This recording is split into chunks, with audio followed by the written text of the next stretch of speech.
special morning because we call this the Mission Sunday.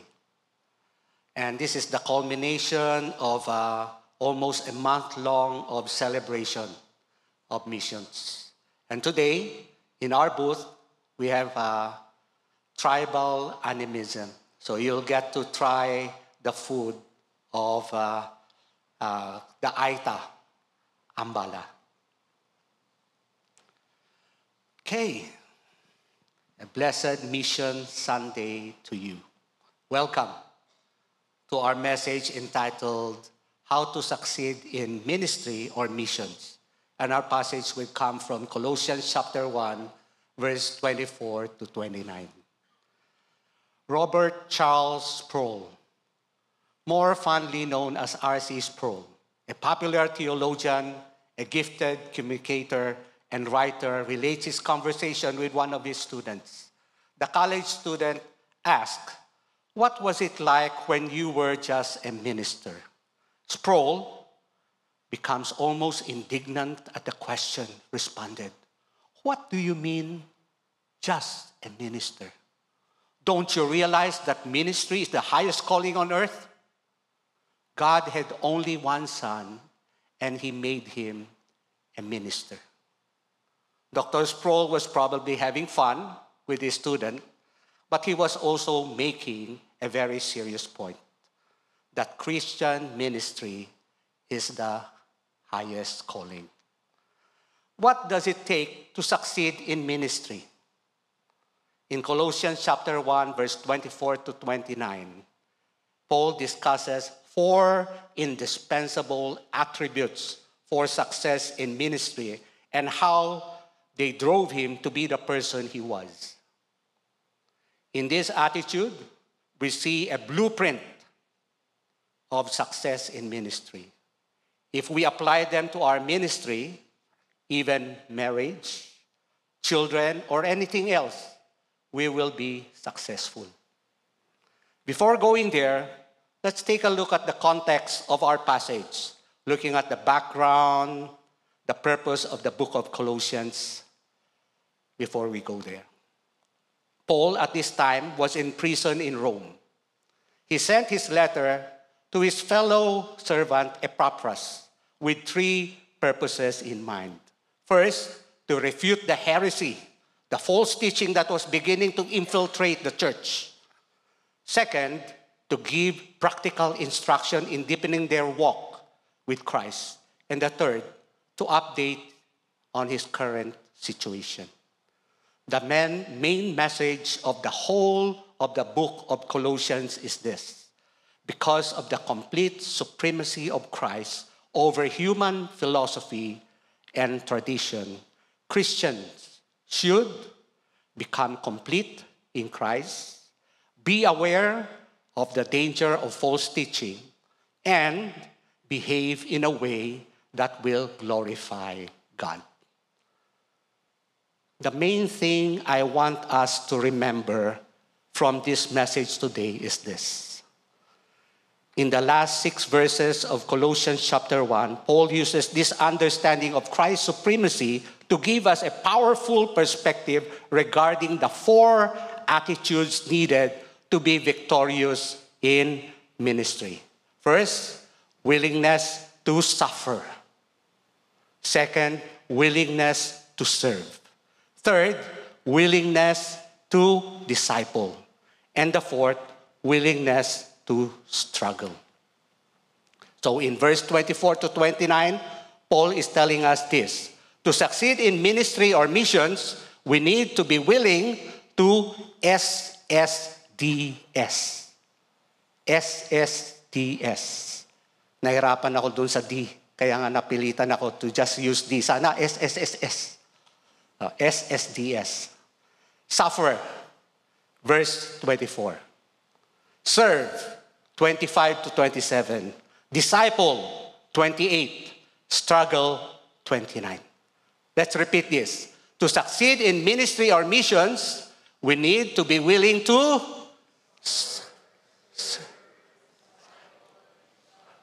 Amen. To understand and apply this truth, let's begin with Colossians 1:24. Colossians 1:24.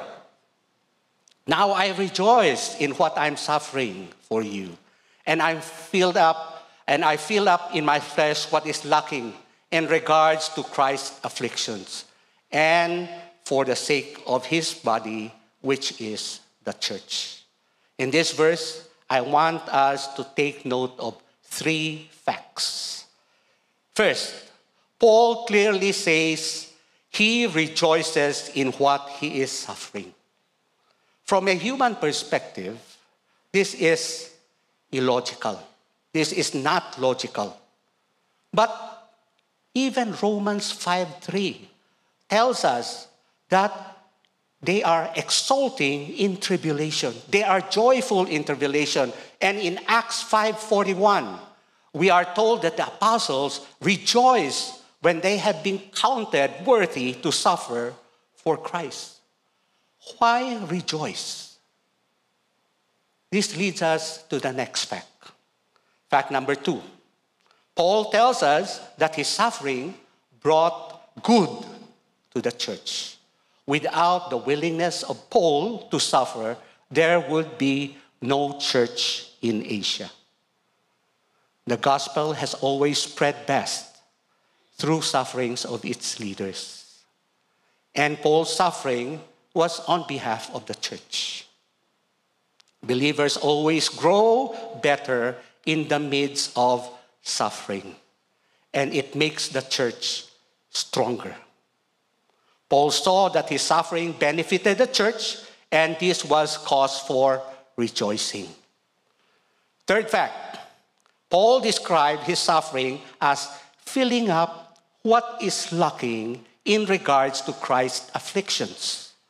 This is often misunderstood, but let me point out what it does not mean before pointing out what it means. It does not mean that Paul is somewhat making up for something lacking in the atoning suffering of Christ. The whole book of Colossians, as well as the whole of the New Testament, tells us the sufficiency of Christ in his atonement. When Paul refers to what is lacking in regards to Christ's affliction, he is not saying that Christ's death on the cross was not sufficient for our salvation. What he is saying is everyone who wants to live a godly life must suffer. Everyone who wants to live a godly life must suffer. 1 Peter 4:1. Therefore, since Christ suffered in his body, arm yourself with the same attitude of willingness to suffer just like Christ. Because whoever suffers in the body is done with sin. In suffering, we unite with Christ. And that is why Paul would later say, Philippians 3:10. Philippians 3:10. Okay. That I may know him and the power of his resurrection, the fellowship of his sufferings, being conformed to his death. These 3 observations leads us to this principle. If you want to succeed in ministry, we must be willing to suffer for Jesus Christ and his body, which is the church. Please understand that when we look at those who are successful in ministry, like Brother Ted, Missionary Ted, or Missionary Tricia, and some other missionaries that we're supporting, we only see the fruit of their success. We do not see the heartaches, the pain, the loneliness that goes along with it. Not only the pain of the missionary, but the pain of Boksu and Boksu New when they see Tricia or Ted leaving them and going to the mission field. If we want to be successful, we must be willing to suffer. We have to be willing to work long hours, endure criticism that we don't deserve, and give more than what we are able. If we are willing to pay the price, we will succeed. And Paul was willing to pay the price. Dr. Helen Roseveare, a British medical doctor, has served more than 30 years in the Democratic Republic of Congo in Africa. For the first 12 and a half years, she was busy and generally having wonderful time serving as the only doctor in an area containing more than 500,000 people. Today, it has grown to 2 million. But in 1964, a revolution overwhelmed the country. She and her co-workers were thrown into a 5.5 months of unbelievable brutality and torture. On one occasion, Dr. Roseveare was on the verge of being executed, and a 17-year-old student came to her defense and was savagely beaten. He was kicked about like a soccer ball and left for dead. For a moment, she thought that God had forsaken her, even though she didn't doubt his existence. But God stepped in and said something like this: 20 years ago, you asked me for the privilege of being a missionary, the privilege of being identified with me. These are not our suffering. They are my sufferings. As this hits home, the doctor said she was overcome with a great sense of privilege. Her suffering elevated Helen Roseveare's sense of identification and unity with Christ, and she rejoiced. Paul likewise rejoices as Christ participates with him in his suffering. The resulting sense of union with Christ is wonderful. It makes all ministry a success in the eyes of God. In Colossians 1:24, the first key to successful ministry is we must be willing to suffer. Second S. Colossians 1:25-27. I have become its servant by the commission God gave me to present you the word of God in its fullness, the mystery which have been kept hidden for ages and generations, but is now disclosed to the Lord's people. To them, God has chosen to make known among the Gentiles the glorious riches of this mystery, which is Christ in you, the hope of glory. As we look at these verses, I want us to take note of 4 things. First, Paul called himself a minister, which means servant. Second, Paul points out the main task given to a servant is to present the word in its fullness. This means to teach the word of God so people will understand it fully, because people cannot be discipled without knowing God's word. This must be done accurately and clearly. It should not just be able to heighten our emotion or be taught something other than what the Bible says. They must learn how to understand the Bible on their own. Third, this teaching must be able to unveil the mystery that has been kept hidden for ages. The mystery that the gospel is also being offered not only to the Jews, but also the Gentiles like us.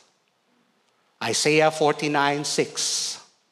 I will also make you a light of the nation, so that my salvation may reach to the end of the earth. What seems impossible before is now available to all. And Paul was saying we must serve people by teaching God's word well, with emphasis on the gospel. Fourth, Paul makes it clear that teaching the word and the gospel must be a major endeavor of everyone who wish to succeed in ministry. These 4 observations leads us to this principle. If we want to succeed in ministry, we must be willing to serve through fully teaching the word. Minister means servant. Ministry is stewardship and responsibility given to a servant. Matthew 20:28. Jesus speaking, referring himself to the Son of Man. What did he say? The Son of Man did not come to be served, but to serve. Becoming a leader requires we do 2 things. First, we must identify with the people that we lead. And second, we must be willing to serve them. People should be willing to do both of this. Paul was undoubtedly the most significant leader in the first century church. He led people by serving, giving his life, and even enduring hardships. He committed his life to teach the Word of God and show them how to grow as Christians. He understood success is not a privilege. It is a life of faithful service.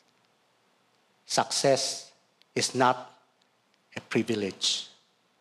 Success is not a life of privilege. It is a life of faithful service. When a leader devotes his life serving people, this ultimately leads to success. One indispensable way for us to serve is to teach the word accurately, so they, our disciples, may understand every passage as the writer intended. If we want to succeed, we must be willing to serve through teaching the word. Here are 2 ways we can apply this truth. First, we must personally study the Bible. We cannot give what we do not have. So personally study the Bible carefully so we may teach the word accurately. Second, teach Bible study methods to our M group members. In this way, we can ensure that they understand the pure milk of the word directly from God. Here, Paul has given us another key to succeed. Serve by teaching the word. What do I want us to all remember from this message? To succeed in ministry, be willing to SSDS. Serve, suffer first, then serve, disciple, struggle. Let's move on to disciple. Third key to succeed in ministry. Colossians 1:28. He is the one we proclaim, admonishing and teaching everyone with all wisdom, so that we may present everyone fully mature in Christ. As we look at this verse, one unified fact screams at us. Paul's goal was nothing short of growing people to become fully grown Christians. He was not into a mile wide and an inch deep slogan. He would totally oppose the modern, seeker-driven, low-commitment approaches. His joy was to present to Christ believers who have reached their maximum earthly potential. Notice that Paul's way of disciple-making process was threefold, represented by 3 words: proclaim, admonish, teach. Proclaim, admonish, teach. Just like know, connect, make. Proclaim. Know. Winning people to Christ. This is the come and see stage when Jesus tells those disciples of John, come and see. What's the purpose? To evangelize, to make sure, don't be in a hurry to lead people to accept the Lord Jesus. Make sure that they understand their sin and they have to feel remorse before they accept the Lord Jesus. So make sure we evangelize at this point, encourage them to be baptized, and prepare them for the next level, which is admonish. Second, admonish, or in our context, connect. Bring them to repentance. Jesus told the disciples, follow me, and I will make you fishers of men.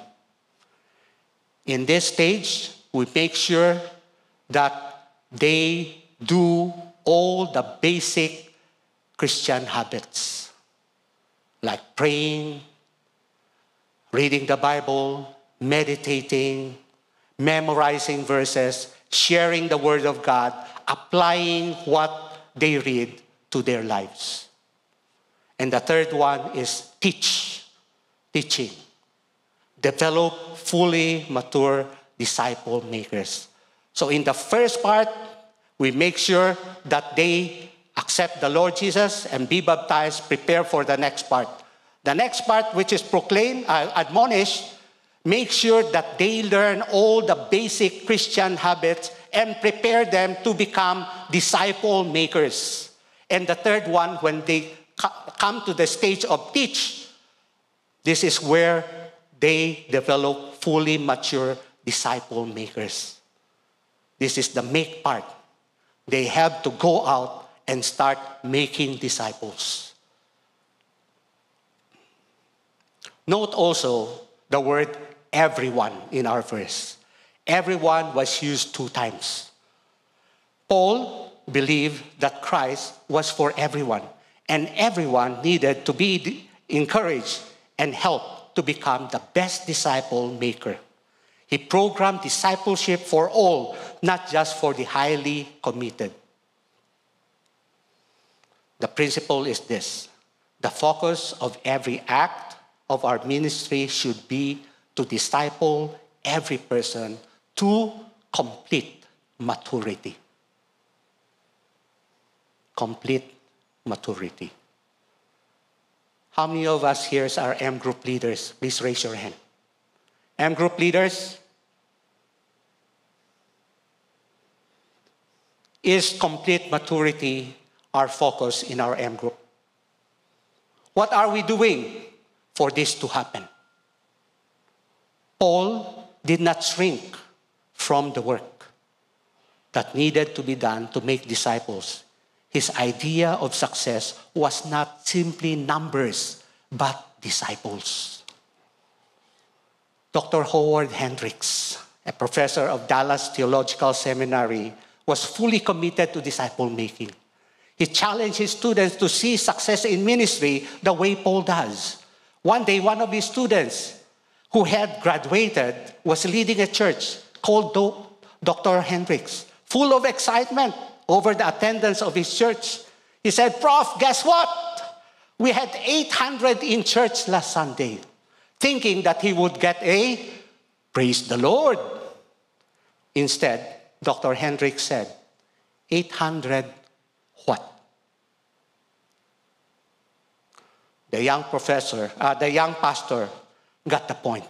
Simply getting people to come to church in large number is not success. There are 4 things we need to do to apply this principle. First, be sure that our main purpose is to present everyone complete in Christ. Many leaders' purpose is to do things that make them feel successful. So they focus on what they do well and get positive feedback for doing. They might be inviting more M group members or lead more M groups. These are simply means to an end. They give us the potential to make disciples, but by themselves, they do not complete the process.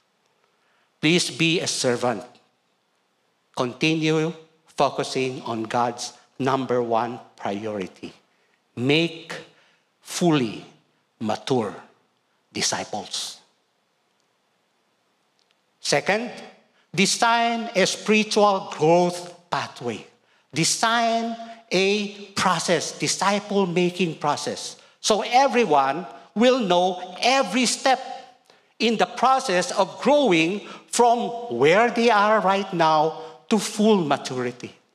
From unbeliever to disciple maker, to disciple maker who makes disciples. Simply seeing people saved and baptized is not success in the eyes of the Lord. His desire is fully developed disciples.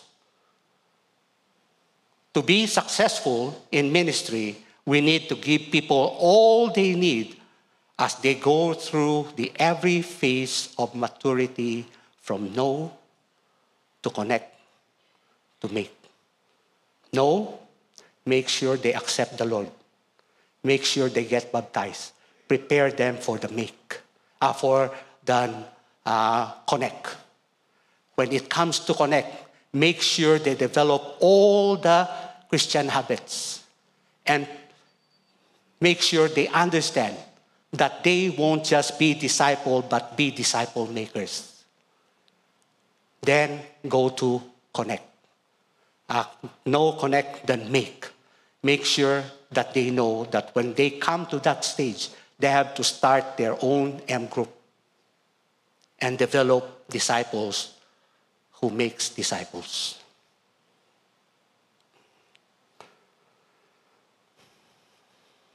Most Christians are lost in the disconnected maze of programming being offered.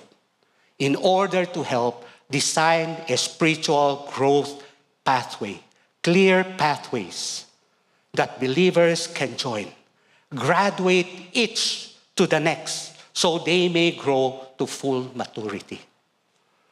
Third, make sure to properly train would-be leaders to specifically lead the know, specifically lead the connect, specifically lead the make, and teach. So specifically lead and teach every spiritual level that form the stepping stone of this pathway. Make sure they know how to carry people through the phases, from come and see, to follow me, to be with me, to remain in me, or the know, connect, and make. Fourth, constantly remind everyone in church that we should participate in this spiritual growth pathway and grow to the next level until we become mature. I know for a fact that some of us are still not yet in small groups. So I am reminding you right now, if you want to be mature, you have to join an M group. Suffer, serve, disciple, struggle. The fourth one. Colossians 1:29. To this end, I strenuously contend with all energy Christ so powerfully works in me. Success in ministry cannot be accomplished without hard work and struggle. Paul's language in this verse is brutally compelling. The Greek word translated contend was used for work, which left one so tired. It's as if the person got a beating. It denotes contending until exhaustion. And strenuously is even a stronger word than contend. It was used for agonizing in an athletic event like running a marathon or a boxing match. The word together describes the tremendous energy of the ministry of Paul. One of the reasons Paul was so successful because he strained every physical and moral fiber in his body to present every man fully mature. Not some of them. Every one of your disciples must be presented fully mature. 1 Thessalonians 2:9, Paul speaking, surely you remember, brothers and sisters, our toil and hardship. We work night and day in order not to be a burden to anyone while we preach or proclaim the gospel of God to you. This principle is, if we want to succeed in ministry, we must be willing to work hard and struggle. Success is not about an easy life. Please tell your seatmate, success is not about an easy life. Come on. Okay? Then the other person will say, it's about living a great life. It's about living a great life. Success is not having an easy life. It's not about having an easy life. It's about living a great life. And this takes work. And if our goal is less than greatness, we will eventually quit. True success requires a lifelong willingness to remain in the struggle. In American football, that Boksu is familiar with, two teams facing each other on a field in a titanic struggle epitomizes much of what life is about. Walter Payton was one of those outstanding players, standing only 5'10". In the Philippines, 5'10" is tall, but in America, you're short. 5'10", 202 pounds. He plays with Chicago Bears. And in 1993, he was inducted to the Football Hall of Fame. Walter died of cancer at a young age of 46. But from his first year as a player, observers already knew that he's going to be the best running back ever to take the field. The thing about Walter Payton that sticks out is this brief film in 1987 showing his off-season training routine. Seeing him in a summer heat, running up a hill covered with loose dirt and rocks, he would stumble and struggle up the hill, sprint down, and then struggle back up again. He's already the best. Why is he doing this? He has plenty of money. He got a starting job at the backfield, and no one will take it away. Why is he working so hard? Payton realizes no matter how much you succeed, you never stop struggling, you never relax, you never quit. Paul struggle was to lead others into a life-changing relationship with Jesus Christ. And like Payton, he refused to let up until he died. Success is not about an easy life. It is about living a great life. But if we want to succeed, it will require much more. We must be willing to suffer, to serve, to disciple, and to struggle. Southern Baptist missionary to Iraq, Karen Watson, wrote this letter prior to leaving for the Middle East. The letter was dated March 7, 2003. Karen was killed along with 4 other missionaries on March 15, 2004, in just a little over a year. Too often, we miss this point. We tend to think that when we get to a certain level of achievement, we've got it made. That's not it at all. When we get to the professional level, the real work is just beginning. The more we succeed, the harder we have to work. The struggle never ends. Karen's letter reads, Dear Pastor Phil and Pastor Roger, you should only be opening this letter in the event of my death. When God calls, there are no regrets. I tried to share my heart with you as much as possible. My heart for the nations. I wasn't called to a place. I was called to Jesus. To obey was my objective.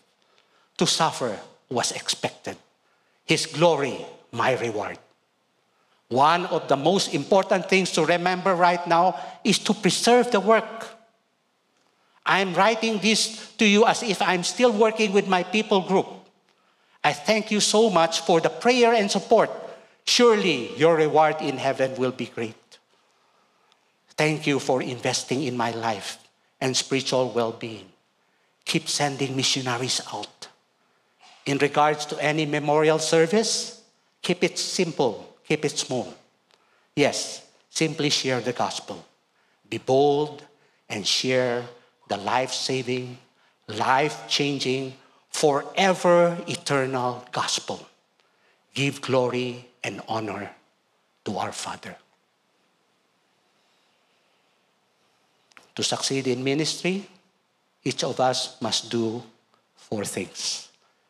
We must suffer, serve, disciple, and struggle. And we must do it until the Lord takes us home. Let us pray. Father God, we thank you for this reminder this morning. You know, Lord, that we love you. And you know, Lord, that we want to be the best ministers of yours, the best missionaries of yours. Please help us to not be satisfied with just being good. Help us to be the best and help us to do it until we die. And we pray this in your mighty name, our Lord Jesus Christ. And everybody says, Amen.